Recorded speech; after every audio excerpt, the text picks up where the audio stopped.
우리 옆에 분과 인사하실까요? 주님 우리 안에 함께 하십니다. 주님 우리 안에 함께 하십니다. 네. 그 예배 자리에 함께 하신 모든 분들을 위해 우리 아버지 하나님께로부터 은혜와 평강이 항상 넘쳐나시길 축원합니다. 이번 주에 그 코비드19 이후에라는 세미나를 좀 우리 교계에서 또 진행하는 세미나에 참석을 했었습니다. 그런데 이제 거기에 많은 강사들, 또 전문 분들께서 하시는 말씀 중에 하나가 올해 10월쯤 되면 백신이나 치료제가 개발될 확률이 아주 높다고 합니다.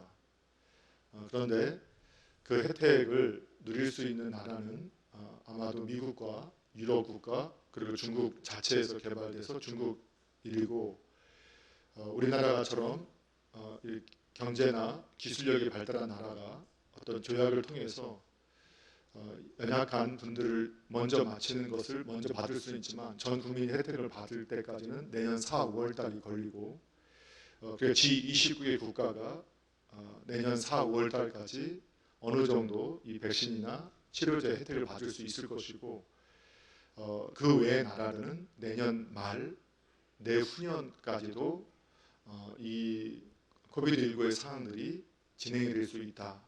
그것을 미리 우리가 감안하고 모든 계획들이나 준비들을 해나가는 것이 지혜로울 것이다. 이러한 내용들이 있었습니다.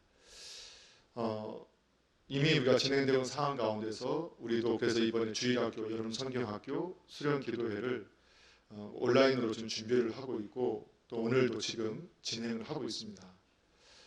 처음 하는 일이라 어색하고 또 부담도 되지만 앞으로 세계가 발전해 가면서 아마 이 비대면 모임이 더 활성화될 수밖에 없을 것이라고 예측을 하고 또 우리가 새로운 걸 기술을 배우거나 어떠한 기계를 다루는 것이 익숙하지 않아도 아마 점점점 더 쉽게 접근할 수 있는 내용들이 나오게 될 것이고 앞으로 사회는 그렇게 가게 될 것이기 때문에 우리 성도님들이 카톡을 처음 배울 때 그냥 문자 정도만 주고받는 핸드폰 요금, 문자 요금을 안 내고 그냥 데이터로 공짜로 보내는 것에 만족했다면 지금은 화상 통화도 하고 해외에 있는 분들하고도 그리고 데이터도 주고받고 하면서 여러 가지로 활용하는 것처럼 이번에 온라인 그 교육들을 통해서 이렇게 배우는 것들이 참 익숙하지 않지만 금방 이렇게 우리의 삶 속에서 녹아질 것이라고 생각을 합니다. 그래서 지도자분들이 지난주, 지지난주 2주 동안 그걸 배우고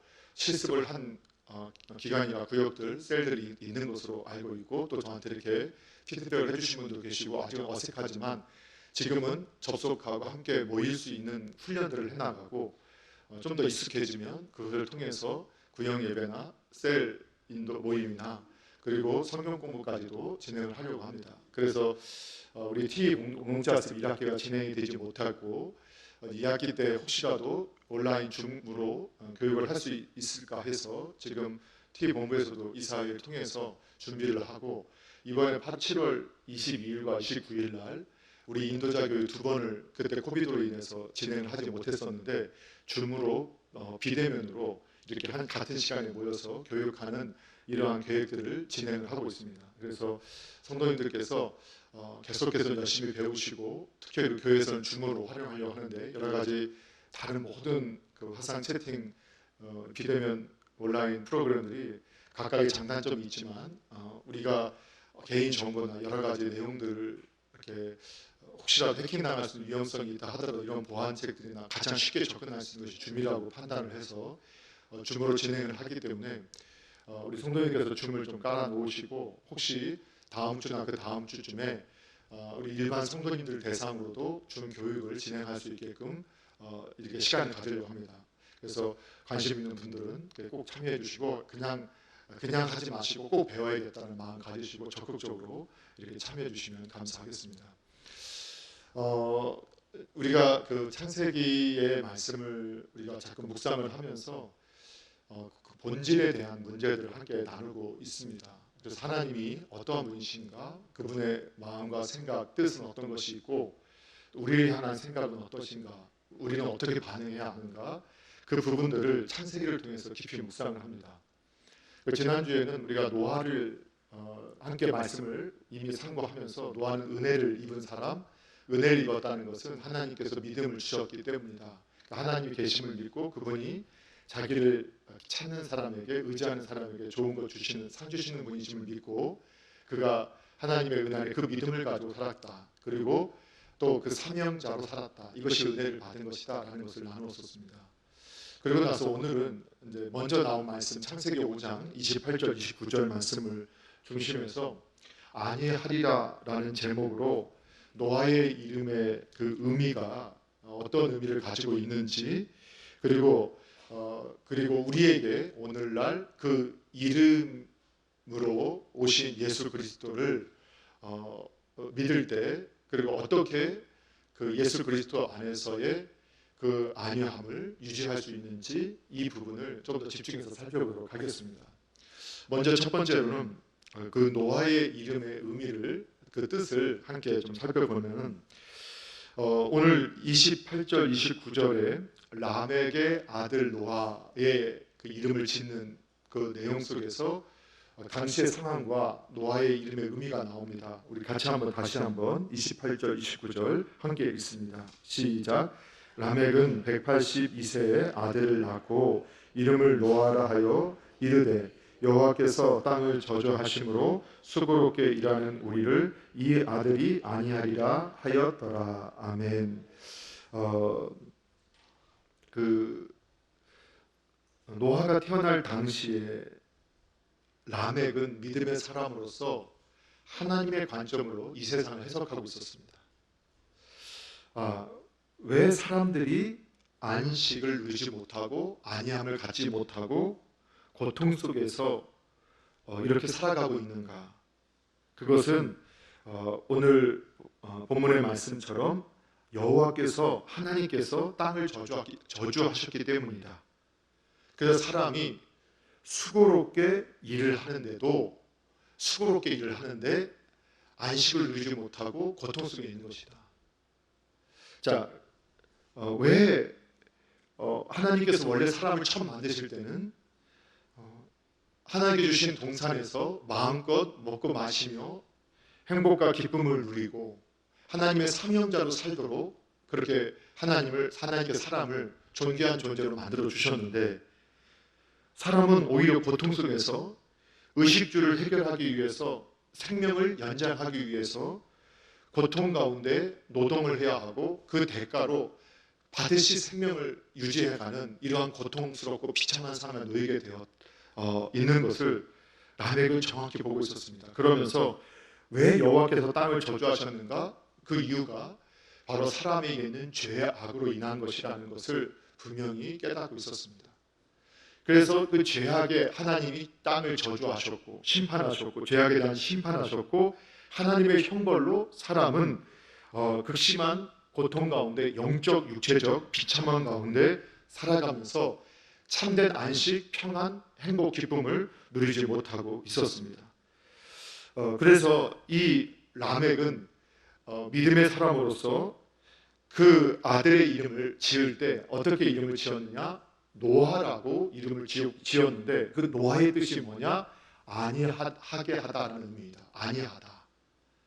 그런데 이 아니하다는 여러 해석 중에 하나이고, 원어를 보게 되면 노아라는 뜻은 휴식하다 또는 한숨 돌리다라는 동사에서 온 명사로서 어떤 의미가 있냐면 위로, 안식, 그리고 휴식이라는 뜻이 담겨져 있습니다. 그리고 오늘 본문에 나오는 이 아니라는 의미가 담겨져 있습니다.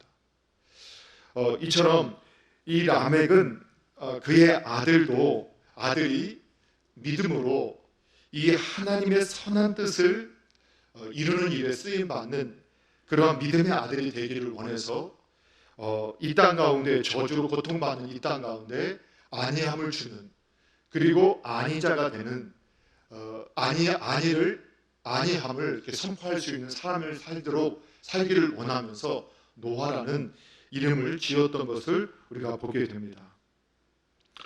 오늘 이 본문을 통해서 우리는 노아라는 그 이름의 의미가 아버지 라멕의 믿음의 소원을 따라서 안위와 그리고 이 휴식, 그리고 안식이라는 의미가 담겨 있다는 것을 먼저 살펴봤습니다.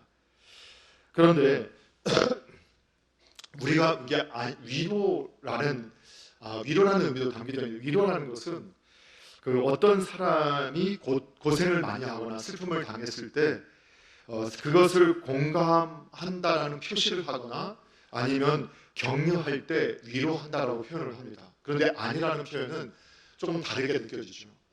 근데 이 아니라는 단어가 우리가 잘 사용하지 않아서 아니라는 단어가 어떤 의미가 있는가 쉽게 금방 그 의미가 생각나지 않지만 성경을 우리가 알고 있기 때문에 그 성경을 이 시편 23편의 내용을 우리가 생각해 보면 아니가 어떤 의미인지 반드시 금방 알게 됩니다.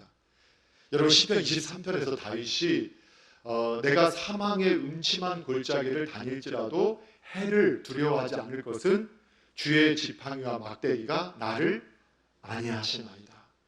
그럼 이 안이라는 뜻은 어떤 의미냐? 이 사망의 음침한 골짜기, 생사의 기로에 서 있는 그런 환경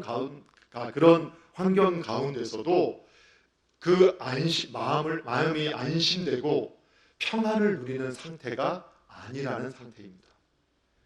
그러니까 이렇게 이미 그 시대가, 노아가 살았던 그 시대가 너무나 이 생사의 기로에 그리고 극심한 고통 가운데, 비참한 가운데 살고 있는 모습을 영적으로 해석을 할 수 있었던 라멕은 아들이 이 생사의 기로운 이 세상 가운데서 안심하고 또 평안을 누리는 사람으로서 살기를 원했고 하나님을 믿음으로 그러한 상태를 전할 수 있는 아들이 되기를 원했던 것을 알 수 있습니다. 그러면서 우리가 또 한 가지 여기서 다시 한번 우리가 지난주의 말씀을 또 한번 적용해 보면, 여러분 우리는 이 라멕의 이름, 가인의 후손 중에서도 라멕이라는 이름이 있었던 것을 함께 공부했던 거 기억나시나요? 그러면서 라멕이라는 이름의 뜻이 뭐라고 했는지 혹시 또 그것도 기억하시나요? 예, 훌륭합니다. 하여튼 뭐서 나왔는데 맞을 거라고 생각이 드는데, 힘센 자, 강한 자. 그래서 하나님 없이 힘이 세고 강함을 갖고 있었던 라멕은 힘 있는 자가 모든 것을 독점하고 자신의 기분에 따라서 그 힘을 사용하는 문화를 형성하는 시조가 되었던 것을 볼 수 있었다라고 했었습니다. 그래서 그는 그 강한 힘을 가지고 다른 사람을 억압하고 착취하고 또 억누르면서 자기의 만족을 위해서만 살아가는 그러한 모형을 그가 가지고 있었고 그런 모습을 가지고 있었습니다. 그러나 힘이 있다는 게, 강하다는 게 잘못된 것이냐? 그렇지 않죠. 오늘 라멕 셋의 아들 중에서도, 셋의 후손들 중에서도 라멕이 있었고, 그도 그의 아버지의 무드셀라의 믿음의 고백처럼 힘센 자, 강한 자. 그런데 하나님 안에서 힘센 자, 강한 자가 돼서 그는 일생 동안 하나님의 뜻을 이루는 일을 했는데, 우리는 하나님과 동행하고 하나님과 함께하는 삶이 어떤 거냐? 어떤 특별히 종교적인 열심히 일을 하는 것이라고 오해서는 안 된다는 것을 계속 살펴봤습니다. 예를 들면 교회당을 몇 개를 짓거나 선교지에 나가서 열정을 다하는 것, 이런 것이 하나님의 뜻을 행하고 하나님과 동행하는 모습이라고만 할 수 없다. 그런데 그것은 불교인들도 또는 이슬람교도인들도 누구라도 행할 수 있는 종교적인 열심이다. 오히려 신앙인이 하나님과 동행한다는 것은 내 일상의 삶 속에서 내 마음에 하나님을 모시고 하나님이 기뻐하시고 온전하시고 선하신 뜻이 무엇인가를 시험해보고 그 말씀, 하나님의 뜻을 따라 내 삶 모든 영역에서 그것을 순종하려고 몸부림치고 애쓰는 그 모습이 바로 하나님 앞에서의 하나님을 섬기고 하나님과 동행하는 이 믿음의 삶이라는 것을 살펴봤죠. 그래서 일상 속에서 하나님의 뜻을 이루는 삶. 그래서 오늘 성경에 보니까 어떤 분이 정말 하나님 앞에서 온전하게 하나님의 나라를 위해서 헌신하는 사람이냐? 오늘 본문에 보니까 믿음의 자녀를 키운 사람입니다. 믿음의 자녀를 키운 사람. 시대가 악해서 정말 열심히 노력해도 그 자녀가 하나님을 경외하지 않는 자가 될 수도 있지만, 오늘 그 하나님을 섬겼던 셋의 후손들에서는 에녹의 후손이었던 무드셀라나 라멕이나 노아, 이들이 다 하나님을 경외하고 하나님과 동행했다라는 것을 우리는 지난 시간을 통해서 우리 확인할 수 있습니다. 또 라멕도 믿음의 사람이었던 것은 하나님의 뜻을 알고 자신의 아들을 노아라, 아니하게 하는 자가 되기를, 하나님의 선한 뜻을 이루기를 원하는 그 믿음으로 자녀의 이름을 지었던 것을, 그리고 그 자녀가 정말로 하나님과 동행하는 자녀가 될 수 있도록 양육함을 통해서 그 방주를 짓고 세상의 안위를 선포하는 그러한 사명을 감당하게 했던 것을 볼 때 그 믿음의 일을 해왔던 것을 볼 수 있습니다. 그러면 우리가 다시 점검해 보면 이 세상에서 어떤 위대한 일이라는 게 뭐냐? 하나님께서 나에게 일상해 주신, 특별히 나의 후손들, 나의 자녀가 나와 같이 하나님을 경외하고 헌신하며 일상의 삶에서 하나님을 사랑하고 또 하나님의 선하시고 기뻐하시고 온전한 뜻이 무엇인가 분별하면서 살아갈 수 있게끔 그 자녀를 우리가 양육할 수 있다면 그것이 위대한 하나님의 일을 하고 있는 것이라고 믿으셔도 된다는 겁니다. 예. 그 믿음의 후손들이 흘러가면서 어느 순간 그 신앙이 하나님의 시간대가 맞으면 그 믿음의 후손을 통해서 하나님께서는 놀랍고 위대한 일들을 행할 수 있게 되는데, 이것이 오늘 성경에 보니까 어느 날 뚝 떨어진 것이 아니라 그 믿음의 할아버지, 할머니, 또 그 믿음의 아버지, 어머니를 통해서 하나님을 섬기는, 또 하나님의 위대한 신앙을 전수한 결과였던 것을 우리가 발견하게 된다는 것이죠. 여러분, 우리 이 세상에서도 우리나라에서도 그렇지 않습니까? 자녀의 이름을 지을 때, 손주의 이름을 지을 때 얼마나 고심하고 기도하며 짓습니까? 왜 그럴까요? 근데 우리는 아직도 유교 문화라서 우리 아들과 딸들이 이 세상에서 입신양면에서 아주 유명한 자가 되고 성공한 사람이 되고 그리고 능력 있는 자가 되라고 그렇게 이름을 짓는 거예요. 그런데 그거는 오늘 성경에 보면 그게 바로 유교적인 사관이라는 거예요. 입신양면, 어떤 아주 훌륭한 학자가 되거나 이런 능력 있는 자가 되는 것. 근데 오히려 신앙인들은 내 아들과 내 딸이 하나님을 사랑하고 하나님을 경외하고 하나님과 동행하는 삶을 살고 일상 삶 속에서 하나님의 선하시고 기뻐하시고 온전한 뜻을 분별해내고 그 말씀에 순종하면서 믿음대로 사는 그런 자녀가 되는 것을 정말로 바랬다는 것을 알 수 있게 돼요. 그리고 그것이 위대한 신앙의 일이었다는 것을 우리에게 말씀해 주고 있어요. 사랑하는 성도 여러분, 그래서 여러분 위대한 믿음의 일을 꿈꾸시는 분들은 오늘 우리의 자녀들을 마음에 품으시기 바랍니다. 그리고 우리의 3대 4대가 같은 믿음으로 하나님을 섬길 수 있는 자녀가 되게 하는 것, 이것이 우리가 하나님이 잘했다 칭찬받는 위대한 일이 될 것이라고 믿으시기 바랍니다. 이게 결코 쉬운 일이 아니에요. 셋의 후손들 중에서도 우리가 6장으로 넘어가서 6장을 지난주에 살펴봤던 것처럼 죄가 관영할 정도로 타락해가는 그 세상 속에서 내 자녀를 하나님을 경외하고 하나님을 하나님과 동행하는 이 믿음의 자녀로 우리가 양육하고 섬길 수 있다면 그분은 위대한 하나님을 일을 하고 있으신 분이고 이미 믿음에서 성공하신 분이라고 하나님 앞에서 감히 우리가 해석해 볼 수 있는 여지가 있다는 것을 여러분 믿으시기 바랍니다. 예, 오늘 그러한 삶을 사시고, 그래서 예수님께서도 그 앞에서 우는 그 자녀 여인들에게 너희가 나를 위해서 울지 말고 너희와 너희의 자녀들을 위해서 울어라. 여러분, 하나님께서 큰 위대한 일을 행하실 것을 믿으시기 바랍니다. 그런데 때로는 우리의 시간에 우리의 방법대로 일하지 않습니다. 그래서 어떤 때는 그냥 그 생명의 씨앗 그리고 그 믿음의 씨앗을 연결하는 것으로 그 사명을 다하는 세대도 있을 수 있습니다. 그런데 하나님의 시간, 그 믿음을 아름답게 전수받았던 그때 하나님께서 역사하시는 것을 우리가 보게 될 것입니다.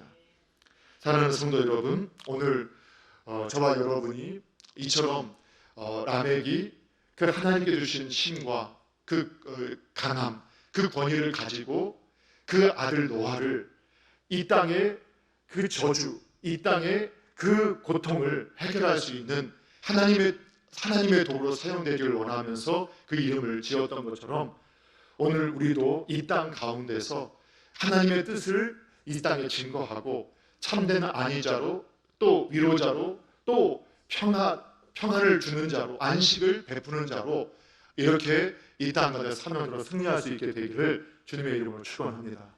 그리고 우리도 라멕처럼 우리의 아들과 딸들이 우리의 손주들이 참으로 이 세상에서 유명하고 성공한 자를 꿈꾸는 것이 아니라 하나님의 마음을 알고 하나님의 뜻을 세우는 자녀들로 성장할 수 있도록 잘 섬길 수 있는 은혜가 있기를 축원합니다. 두 번째 우리가 또 살펴볼 것은 이 참된 안위자가 누구인가라는 것을 우리가 또 먼저 또 다시 한번 살펴보기를 원합니다. 이 참된 안위자는 이미 계시가 다 우리는 열려져 있어서 이 땅에 오셨던 그리고 창세기에서 여자의 후손으로 오셔서 이 비참한 가운데 놓여있던 우리를 회복하게 하시겠다 하나님의 약속하신처럼 이 땅에 오셨던 예수 그리스도가 바로 우리의 참된 안위자요 안식자요 평강과 또 행복과 기쁨을 주시는 분이라는 것을 우리가 온전히 이해할 수 있습니다. 우리는 엠마오로 가는 예수님 부활 이후에 엠마오로 가는 두 제자를 예수님께서 부활하신 후에 만나시잖아요. 그리고 그가 동행하시면서 예수님께서 이 더디 믿는 그 제자들에게 성경을 풀어주면서 모세의 글, 선지자의 글, 그리고 이 시편을 가지고 그것에 기록되어 있던 예수님 자신에 대한 내용들을 풀어서 설명해 줬을 때 그들의 눈이 밝아졌고 가슴이 뜨거워졌다. 그래서 성경, 구약성경, 특히 구약성경의 전체 내용은 무엇을 가리키고 있느냐? 오실 예수님, 여자의 후손으로 오실 그 예수 그리스도에 대해서 그 인물들이나 제도나 역사적인 내용이 예수님을 해석하게 하는 도구다라는 것을 우리에게 말씀해 주셨습니다. 이것이 성경을 가장 아름답게 해석하는 방법임을 예수님께서 친히 보여주셨습니다. 그렇기 때문에 우리는 이 노아가 어떤 사람이냐? 예수님의 사역, 다시 말하면 우리를 이 세상의 죄악과 하나님의 형벌로 고통 속에 있던 우리 사람들을 원래의 자리로 회복하고 그 비참함에서 벗어나서 다시금 하나님 안에서의 안식, 안위, 그리고 행복과 기쁨을 누리도록 하시는 분이라는 사실을 우리는 믿고 있습니다. 그렇게 믿고 있으시죠? 그래서 오늘 우리는 다시금 당연한 말이지만 우리들이 계속 있는 게 뭐냐? 엉뚱한 데서 안위를 얻고자 하고 안식을 얻고자 하고 엉뚱한 곳에서 행복을 찾고 기쁨을 찾는 거라는 거예요. 예수님을 믿고 있음에도 불구하고 예수님을 믿음에도 불구하고 우리들은 엉뚱한 곳에서 안식을 찾고 안위를 찾고 행복을 찾고 기쁨을 찾아요. 그래서 오늘 성경에서 우리에게 참 안위를 주시는 분은 누구냐? 오직 우리 주 예수님이시다라고 우리에게 말씀을 하고 있는 거예요. 그러면 오늘날 우리가 예수님을 믿는다고 하면서도 왜 안식을 누리지 못하고 안위를 누리지 못하고 그 행복과 기쁨을 누리지 못하느냐? 그 이유를 해석해 보면 분명합니다.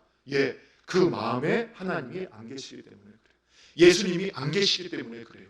그분이 예수님의 선하시고 기뻐하시고 온전한 뜻이 무엇인가 알아내려고 몸부림치고 그분 안에 있지 않기 때문에 그분이 없는 그 상태에서는 그 누구도 안식을 누리지 못하고 안위를 누리지 못하고 행복도 기쁨도 누리지 못한다는 것을 우리에게 말씀해 주고 있는 거예요. 그래서 우리는 이 세상을 해석해 보면서 다양한 이유들이 있잖아요. 다양한 이유들이 있지만 1차적으로 어떤 개인이나 그런 가정이나 회사나 또는 나라와 민족 가운데 열방 가운데 어떤 일이 벌어졌을 때 왜 이런 일이 벌어졌는가? 우리는 해석할 때 그 안에 하나님이 안 계시기 때문이다. 이렇게 먼저 해석할 수 있는 영적인 안목이 있어야 된다는 거예요. 왜 저에게 안식이 없고 안위가 없고 평강이 없고 왜 이렇게 두려움과 절망과 문제가 계속 발생하는가? 예수님이 안 계시구나. 그래서 표면적으로 많은 사람들 앞에서 겉모습으로는 평안한 척, 행복한 척, 기쁜 척, 문제 없는 척 하지만 마음에는 불안과 두려움과 공포와 절망 가운데 쌓여 있다면 내 안에 예수가 없구나. 오늘 10전에 다윗이 말한 것처럼 다윗은 사망의 음침한 골짜기를 지날 때도 하나님이 나와 함께 하심을 항상 믿고 있었고 그렇게 고백하고 있었기 때문에 그 영혼에는 안위가 있었습니다. 그래서 시편 27편에서는 천만인이 나를 둘러 진칠지라도, 천만이 나를 둘러 진쳐, 전쟁 속에서 대적들이 나를 둘러 진치고 있는데 어떤 고백을 하느냐? 나는 여전히 안위할 것입니다. 그것이 믿음의 고백인데, 여러분, 그래서 우리들은 만약에 나의 가정에, 나의 직장과 사업장에, 나라와 민족에 정말로 고통스럽고 문제되는 일들이 계속 발생하고 있다면 그 현상이 아닌 우리 조국 교회가 내가 예수님을 떠나 있구나, 이 열방이 하나님을 떠나 있구나, 이제 하나님의 징계의 채찍이 곧 오고는 것이고 이 모습이 하나님의 징계의 모습이구나, 이걸 깨달을 수 있어야 돼요. 어느 분이 저에게 이런 질문을 하더라고요. 결국은 하나님의 뜻대로 될 것인데 뭘 그렇게 아파하고 뭘 그렇게 울면서 기도할 필요가 있겠습니까? 그런데 이 땅의 선지자, 예레미야 같은, 이사야 같은 선지자들, 그들이 돌이키지 않았을 때 그 후손들이, 그 땅이 하나님의 징계 아래서 어떤 고통을 당하는지를 이미 알고 있었기 때문에 주님 앞에서 눈물을 흘리면서 주님 긍휼을 베풀어 주십시오, 주님 우리의 자녀들에게 이 고통이 수반되지 않게 해주시고 우리 민족이 주님의 도구로만 쓰임받게 하여 주시고 이러한 하나님의 징계의 채찍에 맞는 민족이 되지 않게 해달라고 그렇게 몸부림쳤던 거 아니겠습니까? 때로는 한 시대에 눈물 흘려 기도하는 한 선지자 때문에 그 시대에 임하려 했던 하나님의 징계가 다음 세대로 미뤄지기도 하고, 그 땅에서 기도하는, 그 땅을 위해 기도하는 의인 한 명이 없어서 그 땅의 심판과 저주를 받는 것을 우리가 보기 때문에, 여러분, 우리는 이 시대가 그 히스기야가 내 시대는 평안하다면 괜찮습니다 라고 말하는 것이 아니라, 주님 비록 제가 눈물을 흘리고 울부짖어서 주님, 제가 주님 앞에서 한 명의 가슴 찢는 자가 되어서 우리 민족이 이 저주를 피하고 우리의 아들과 딸이 이 저주를 피할 수 있다면 주님, 저는 주님 앞에 있기를 원합니다. 여러분, 그렇게 울며 기도하시는 분들이 필요한 겁니다. 그런데 여전히 우리의 기도는 집값에 대해서, 여전히 우리 기도는 이것이 팔리고 안 팔리고에 따라서, 우리의 기도는 이 병이 낫고 안 낫고에 그것이 더 집중되어 있고, 하나님의 뜻이 우리의 가정에, 우리의 나라와 민족의 열방 가운데 이루어지는 데에서는 멀리 있는지도 모르겠습니다. 새벽에도 여전히 기도하는 분들이 계시고 저녁에도 기도하는 분들이 계십니다. 여러분, 하나님의 시선이 교회당 안에 있음을 여러분 믿으셔야 됩니다. 그리고 그 애통하는 마음을 가지시고 우리 교회당에 나오셔서 여러분 기도하시기 바랍니다. 오늘 그때 하나님의 선한 뜻들이 우리 안에 펼쳐지게 될 것이고 이루어지게 됨을 보게 될 것입니다. 여러분, 우리가 하나님의 뜻이 이루어지는 가운데서도 조급하고 분노하고 또는 악에 치우칠 필요가 없습니다. 그렇기 때문에 우리가 하나님 앞에 있어야 됩니다. 성경에 보면 예수님께서도 그래서 우리에게 너희가 악을 보면서도 분노하지 말고 악인들이 형통을 보면서도 너희가 부러워하지 말아라고 우리에게 말씀하고 있습니다. 왜냐하면 하나님의 때가 항상 이렇게 대를 따라서, 세대를 따라서 달라질 수 있기 때문에 오히려 하나님의 뜻을 구하고 하나님 앞에서 하나님을 모시고 그분과 동행하면서 오히려 오늘 나에게 주어진 사명, 오늘 일상에서 하나님의 뜻을 이루면서 조급하지 마시고 분노하지 마시고 또 악에 치우치지 마시고, 그러니까 우리도 이렇게 해야 된다 하지 마시고 하나님의 방법을 찾고 하나님의 뜻을 구하고 하나님 앞에 있을 수 있는 저와 여러분 되기를 주님의 이름으로 부탁을 드립니다. 자, 오늘의 참된 안위자는 예수 그리스도입니다. 그런데 우리가 그 예수님을 모시고도 이렇게 안위를 누리지 못하는 것은 무엇 때문일까? 우리가 내 안에 예수님이 안 계시기 때문이다라고 우리가 해석을 해보았습니다. 그러면 역으로 우리가 이 세상에 어떤 사망의 음침한 골짜기 같은 상황이라 할지라도 우리가 예수님을 모시고 살면, 예수님을 기억하고 살면, 예수님을 선하시고 기뻐한 온전한 뜻이 무엇인가를 분별하고 그 말씀대로 순종하려고 하면 어떻게 되느냐? 어떠한 삶과 형편 가운데서 안위를 그리고 평강을, 행복을, 기쁨을 누릴 수 있다라고 말씀합니다. 그러면 어떻게 예수님을 날마다 모시고 사느냐? 예수님 내 안에 계십시오라고, 내 안에 계심을 감사합니다 의식하고 자꾸 이렇게 스스로 이미지를 만들고 고백하는 것이 중요합니다. 그런데 이것은 이미 성경에 그 해답에 나와 있어요. 여러분, 하나님께서 사람을 창조하시고 에덴 동산에 사람을 두셨지요. 그때 에덴 동산의 의미가 뭐라고 여러분 해석을 했던 거 기억하시나요? 에덴 동산은 행복의 울타리, 기쁨의 울타리. 그래서 그 의미 자체가 울타리라는 것은 한계가 있다는 거예요. 그래서 하나님 안에서만 안식을 누릴 수 있고 안위를 누릴 수 있고 행복, 기쁨을 누릴 수 있다. 이것을 에덴 동산이라는 그 단어, 행복의 울타리, 기쁨의 울타리를 통해서 확인할 수 있다. 그러니까 하나님 밖에서는 행복과 안식과 안위와 기쁨, 평강이 있을 수 없다는 거예요. 그런데 이 아담과 하와에게 하나님께서 늘 오시지 않았지만 하나님께서는 이 아담과 하와에게 하나님을 날마다 기억할 수 있는 방법을 주셨어요. 그게 뭐였지요? 동산 중앙에 있었던 선악과, 그리고 그것을 먹지 말라라는 계명. 그래서 이 계명을 주신, 선악과를 주시고 먹지 말라는 계명을 주신 이유가 뭐냐? 그것이 바로 너를 만드시고 너를 소유하고 있는 내 삶의 주인이 계시다라는 것을 인식하게 하고 깨닫게 하는 도구가 뭐냐? 말씀이었다는 거예요. 여러분, 우리가 이스라엘 하나님의 백성이잖아요. 그런데 출애굽하기 전에 애굽에 있을 때 그들은 애굽의 종살이를 하고 있었죠. 거기는 안식도 없고 평강도 없고 행복도 없고 기쁨도 없었어요.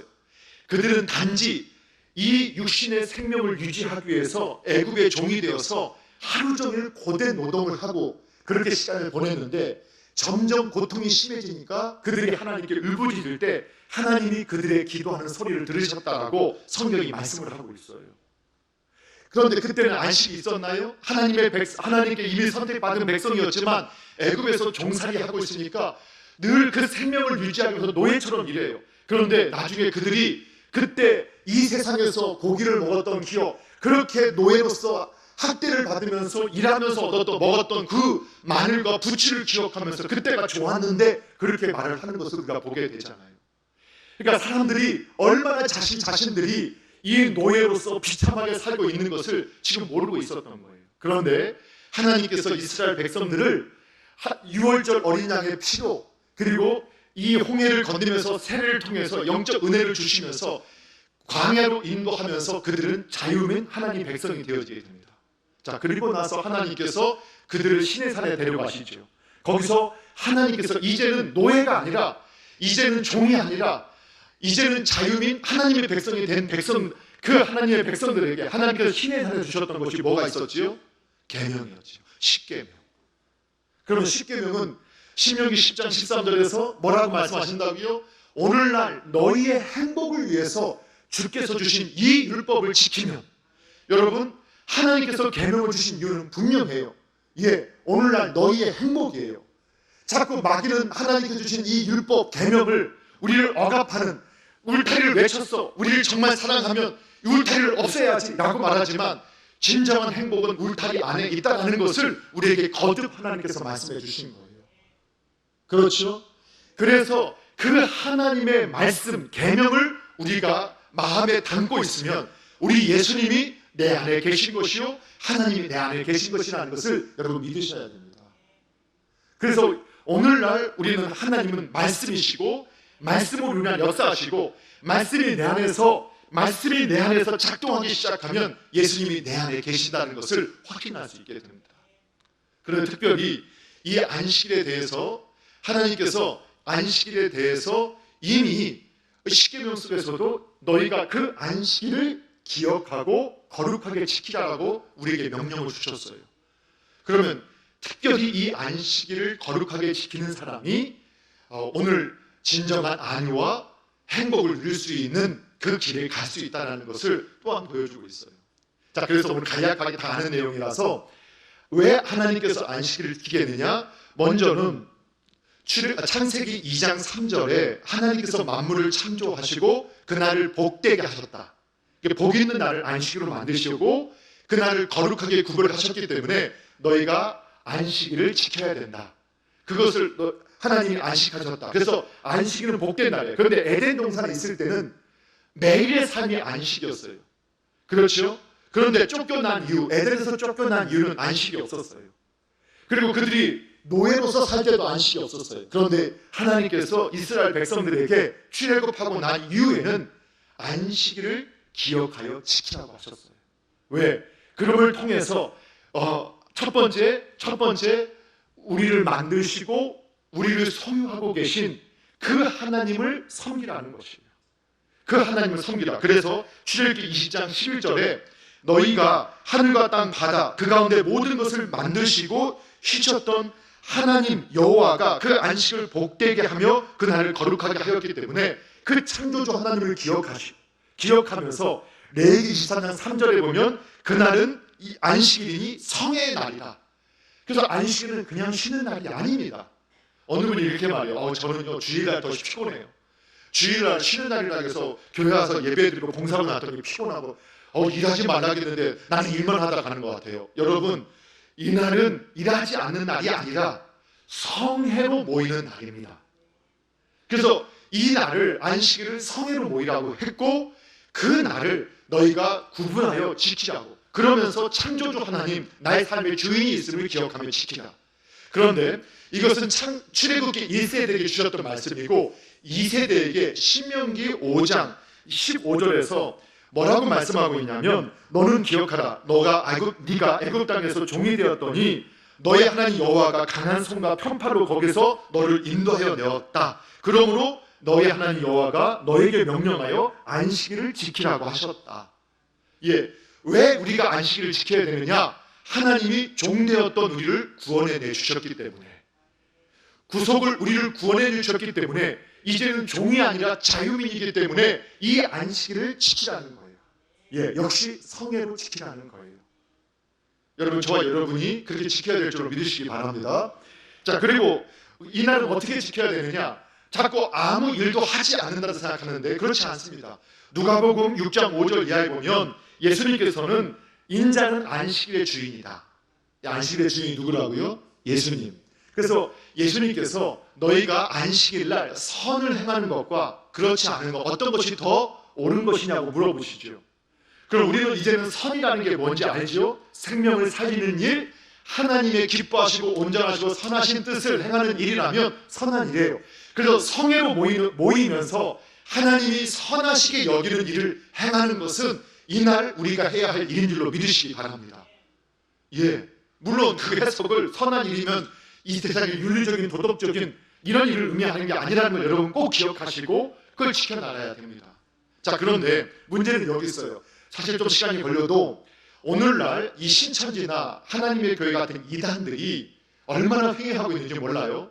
최근에 이 코비드19의 영향으로 신천지의 정체가 드러나고 이만희가 나는 성령 하나님, 육체로 온 성령 하나님이다 라고 했다가 하나님이 오늘 이 인터뷰에 나와서 무릎 꿇고 사죄하는 모습을 보면서 사람들이 충격을 받고 지금 많이 이탈을 하고 있다. 더군다나 지금 슬슬 벌써 이제 바꾸기 시작했는데 원래 자기 자신이 육체로 온 성령이라고 했다가 그 성령이 옮겨갈 수 있다. 왜 이제 죽을 때가 되니까 옮겨간다고 지금 말하고 있고 지금 다음 주자를 준비하고 있어요. 그걸 하나님의 교회 안상문 증인에도 똑같거든요. 안상홍이 육체로 온 성령이라고 했다가 그가 죽었죠. 그런데 내가 1992년도인가 다시 온다고 했다가 그날 안 와가지고 많은 사람들이 흩어졌는데 그때 하는 말이 깨어있는가 안 깨어있는가 보려고 그렇게 한 것이다 라고 했더니 또 다시 모여들기 시작했어요. 지금 신천지나 안상원 증인회가 숫자가 하도 얘네가 거짓을 많이 해서 얼마가 되는지 알지 못하지만 그 15만, 20만이 된다라고 하는, 둘 다 그 정도 된다고, 어떤 데는 하나님이 한 5만 명에서 10만 명 정도 된다고 이렇게 하고 대단히. 그런데 거기에 빠져있는 분들이 목회자, 장로, 권사, 집사 이런 직분을 받은 분들, 사회에서 박삭삭을 했던 분들이 거기에 빠져 있어요. 왜? 이거는 사상이에요. 사상과 이데올로기, 이 이념, 종교와 똑같은 거예요. 이데올로기는 종교와 똑같아요. 그래서 우리들이 이것을 포기하면 우리가 하나님을 배신했다 하는 것처럼, 그들은 그 사상이나 이데올로기를 포기하면 자기 정체성을 완전히 다 포기한 거기 때문에, 그래서 완전히 전향한 사실을 나는 거기 떠났습니다 라고 고백하지 않는 한은 스스로 그것을 고백하지 않아요. 우리도 마치 우리가 십자가를 땅에 놓고 너 이걸 밟고 지나가세요 하면 너 살려줍니다 할 때, 예전에 우리 성도님들이 그 십자가를 못 밟고 그걸 성화를 끌어안고 결국은 처형당했던 것처럼, 밖에서는 표현하지 않아도 결국은 마지막 순간에는 포기할 수 없는 게 신앙이고, 그리고 이데올로기예요. 그래서 이 사람들이 어마어마하게 쇠뇌를 당해 있어요. 그런데 이 사람들이 특징이 지금까지 이단과 다르게 신천지나 하나님의 교회의 특징이 뭐였냐면, 성경물을 가지고 이야기하자. 그러면서 이 안상원 증인회가 안식교에서 왔는데, 안식교는 뭐냐? 안식일, 지금의 안식일은 우리가 주일로 지키고 있잖아요. 원래 성경의 안식일은 금요일 6시부터 저녁 6시부터 토요일 저녁 6시까지가 성경이 말하는 안식일의 개념이에요. 그런데 그들이 그렇게 안식일을 지키라고 성경이 이렇게 반드시 지키라고 했는데, 왜 그리스도인들, 기독교인들은 안식일을 지키지 않고 주일을 지키냐? 그렇기 때문에 너희는 구원이 없고 하나님을 믿는 게 아니다 하면서 우리를 유혹한단 말이에요. 그럼 우리가 어떻게 이야기를 해야 되느냐? 근데 우리는 다 이야기를 해도 성경을 가지고 이야기를 해야 되니까 두 가지 말씀 여러분 꼭 기억하십시오. 첫 번째, 히브리서 7장 12절 말씀 우리 한번 읽어보도록 하겠습니다. 히브리서 7장 12절 말씀 함께 있습니다. 시작. 제사 직분이 바뀌어졌은즉 율법도 반드시 바꾸어지리니. 아멘. 히브리서 내용은 이 구약의 제사의 제도를 예수 그리스도께서 완성하시고 그 모든 구약의 내용은 예수님의 그림자다라고 해석해준 책입니다. 그런데 여러분, 원래 이 안식일 날 제사를 드릴 수 있는 지파는 한 지파밖에 없었어요. 어느 지파였죠? 레위 지파였죠. 대제사장은 그 중에서 누가 됐었죠? 레위 지파상에서도 누구의 후손이 대제사장이 될 수 있었죠? 아론의 후손만이. 그런데 예수님께서 이 땅에 이 모든 이 제도와 율법을 완성하시기 위해서 이 땅에 오셨던 예수님께서 대제사장이 되셨다고 우리에게 말씀해 주고 있어요. 그렇죠? 그런데 그분이 대제사장이 되셔서 제사의 직분이 바뀌어졌어요. 원래 예수님은 어느 지파에서 오셨죠? 다윗과 유다와 다윗의 후손 유다 지파에서 왔단 말이에요. 그런데 유다 지파에서 오셨던 예수님께서 대제사장이 되셨어요. 대제사장이 되셔서 이 제사의 직분이 바뀌어졌은즉 율법도 반드시 바꿔지게 돼 있어요. 누구 안에서? 예수님 안에서 율법의 모든 제도가 바뀌어지게 돼 있어요. 폐기되는 게 아니에요. 그거를 확인하는 게, 이거는 안식교도애들도 이 말을 주장하는데, 마태복음 5장 17절에 이런 말씀이 있어요. 같이 한번 보겠습니다. 이 두 말씀 꼭 기억하십시오. 시작. 내가 율법이나 선지자를 폐하러 온 줄로 생각하지 말라. 폐하러 온 것이 아니요 완전하게 하려 함이라. 아멘. 예수님마저도 율법을 폐하러 오신 것이 아니라겠어요. 어떻게 하시러 오셨다고요? 완전하게 하시려고 오셨어요. 그런데 우리는 여자의 후손으로서 뱀의 머리를 상하게 하시고 뒤꿈치가 상하게 된다고 하셨을 때 그 의미는 크게 두 가지라고 했죠. 그게 뭐였죠? 십자가와 부활. 그래서 완전한 예수님의 사역의 완성은 십자가에서 시작되어서 안식에서 시작되어서 언제 맞춰진다고요? 부활로 통해서 이루어지게 되어 있는 거예요. 이해가 되시나요?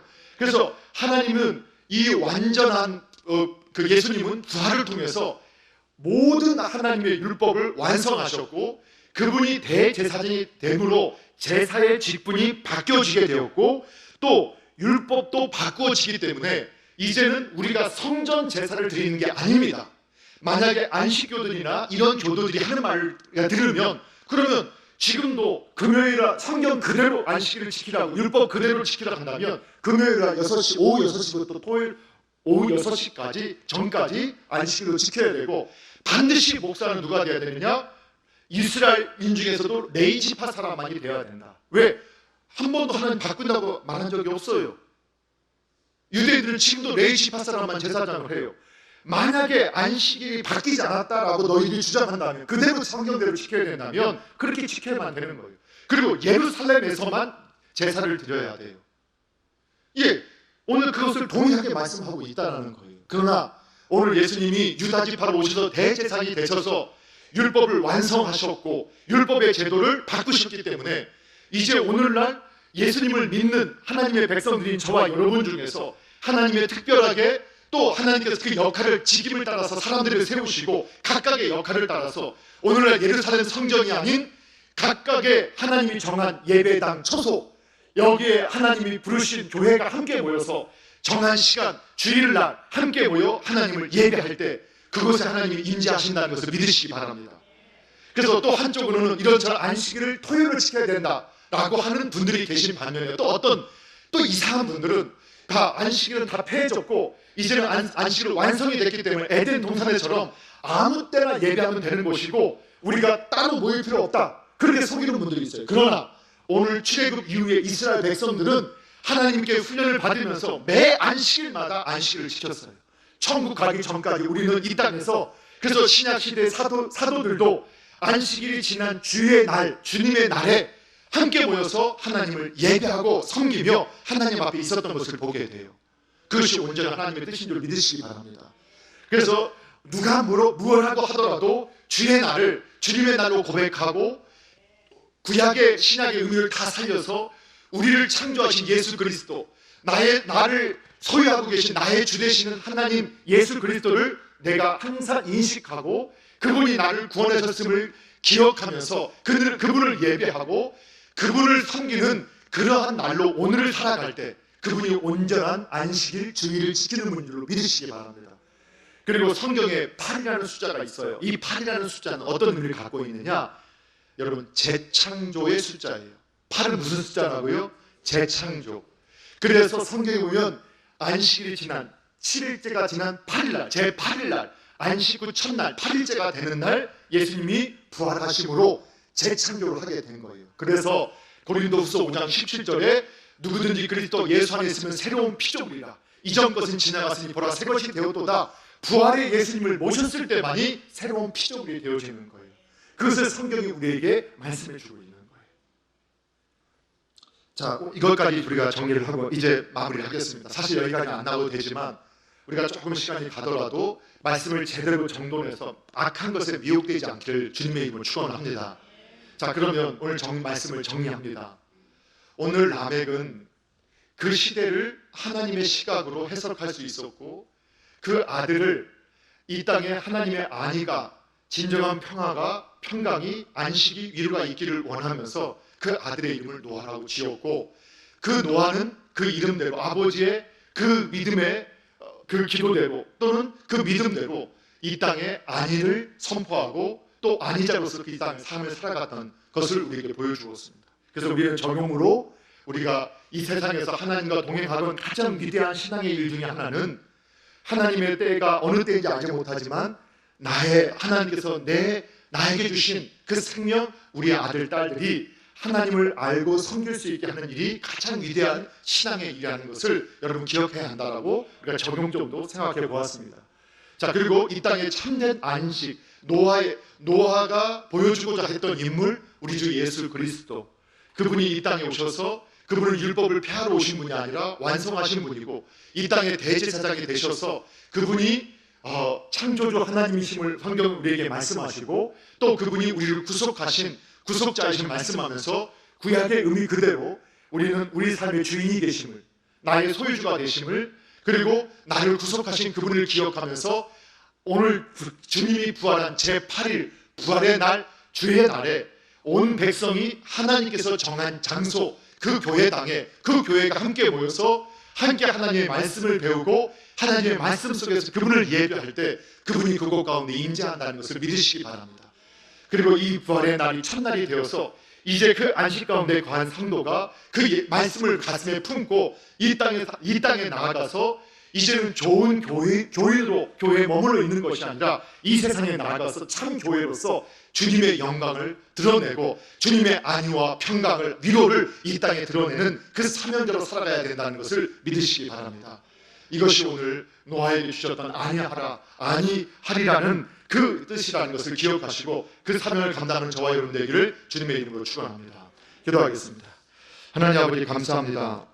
오늘 저희들에게 믿음을 주시고 이제 주님의 말씀을 따라서 주님과 함께 동행하며 이 주님의 날을 우리가 기억하고 주님의 말씀을 기억하며 주님의 안식 가운데 있게 하시고 안위 가운데 있게 하신 것을 감사드립니다. 이제 우리가 좋은 교인을 넘어서 이 땅 가운데 이제 참 교회로서 주님의 그 안식과 안위와 평강을, 그 행복과 기쁨을 증거할 수 있는 믿음의 삶이 되게 하여 주시옵고 우리가 믿음의 확신 가운데 거하며 항상 주님과 동행하는 삶이 되게 하여 주시옵소서. 주께서 영광 받으심을 믿으며 예수님의 이름으로 기도하옵나이다. 아멘.